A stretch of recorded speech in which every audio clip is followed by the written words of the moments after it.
Assalamualaikum dan salam sejahtera. Ahli kumpulan kami ialah Juliza, yaitu saya sendiri Irwansyah dan seterusnya Nur Afika. Okey, kami ingin membentangkan tajuk tugasan kami yang bertajuk Hubungan Diplomatik dan Dasar Luar Malaysia. Dasar luar ialah satu bentuk kelakuan atau tindakan yang diambil oleh sebuah negara apabila melaksanakan kepentingannya dalam hubungan dengan sesatuan negara yang lain. Dasar luar dibahagikan kepada dua bentuk, iaitu hubungan bilateral. Hubungan bilateral ni ialah hubungan secara terus dengan negara-negara tertentu, dan hubungan multilateral. Hubungan multilateral ni pula ialah hubungan dalam bentuk kumpulan dan pertubuhan. Oleh sebab itu, Malaysia mempunyai dasar luarnya yang tersendiri, iaitu berbaik-baik dengan semua negara bagi memperjuangkan keamanan dunia dan kedaulatan negara kita. Okey, hari ini kita akan masuk kepada tajuk dalam hubungan diplomatik, iaitu kriteria dan ciri dasar luar Malaysia. Okey. Pada asasnya, dasar luar Malaysia mempunyai tiga kriteria berikut. Yang pertama, dasar itu mestilah dasar yang boleh dipercayai. Yang kedua, dasar itu mestilah dasar yang menyedarkan. Dan yang ketiga, iaitu dasar itu mestilah dasar yang konsisten dan koheren. Okey, kita masuk kepada yang pertama, iaitu dasar itu mestilah dasar yang boleh dipercayai. Dasar ini ia meraih kepercayaan dan keyakinan negara lain. Okey. Itulah dinamakan dasar itu mestilah dasar yang boleh dipercayai sebab dia meraih kepercayaan dan keyakinan negara lain. Okey, sehubungan dengan itu, dasar itu perlu berasaskan prinsip tertentu yang diterima di peringkat antarabangsa, dan ia mesti berfungsi untuk kepentingan terbaik negara dan sentiasa menjadi anggota komuniti antarabangsa yang bertanggungjawab. Okey, kita masuk kepada yang kedua, iaitu dasar itu mestilah dasar yang menyedarkan.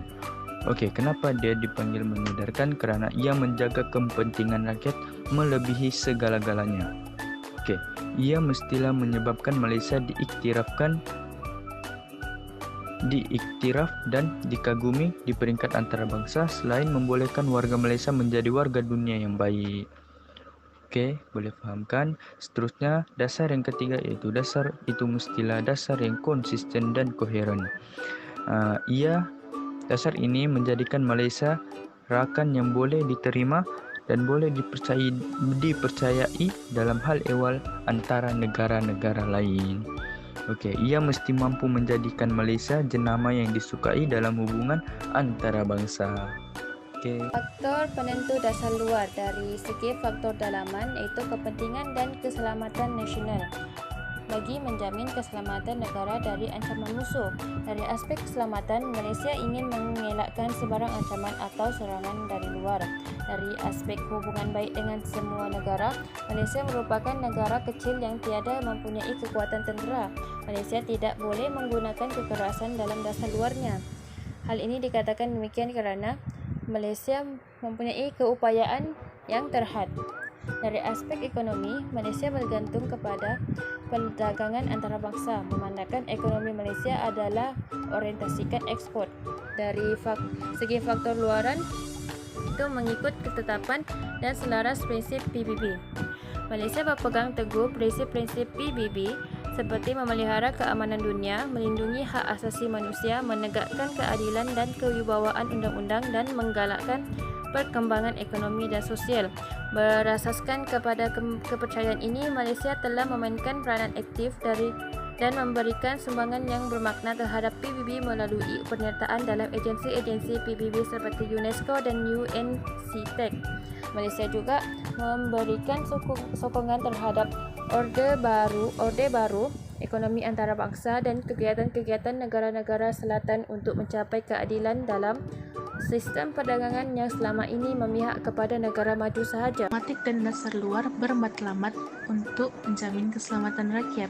Hal ini karena hubungan luar yang erat dan saling menghormati antara negara lain dapat meningkatkan persefahaman. Melalui persefahaman tersebut, negara kita dapat meningkatkan kerjasama serantau dan antara bangsa dengan negara luar, seperti menjalankan latihan ketenteraan bersama-sama negara serantau dan antarabangsa bertujuan untuk mengatasi ancaman musuh. Selain itu, untuk mengekalkan kedaulatan negara melalui perhubungan dengan negara luar akan mendedahkan identiti negara kepada dunia luar. Identiti yang diperkenalkan membolehkan negara kita mendapat pengiktirafan dari negara luar untuk mengadakan hubungan kerana menanggapi bahwa negara Malaysia aman dan damai. Hal ini menyebabkan negara kita dihormati sebagai negara yang berdaulat. Seterusnya, untuk membantu pembangunan sosio-budaya. Pembangunan sosio-budaya membolehkan budaya penduduk negara asing dipelajari dengan cara menguasai bahasa asing dengan mudah. Hal ini dapat meningkatkan hubungan silaturahim dalam kalangan negara antarabangsa. Kesimpulannya, dasar luar Malaysia dibentuk berdasarkan kepentingan yang membawa kebaikan kepada negara. Namun begitu, dasar luar Malaysia akan berubah-ubah mengikut wawasan pemimpin. Disebut itu, pemimpin haruslah mempunyai semangat jati diri yang mantap agar tidak menimbulkan sebagai isu yang melibatkan pertikaian dan perselisihan.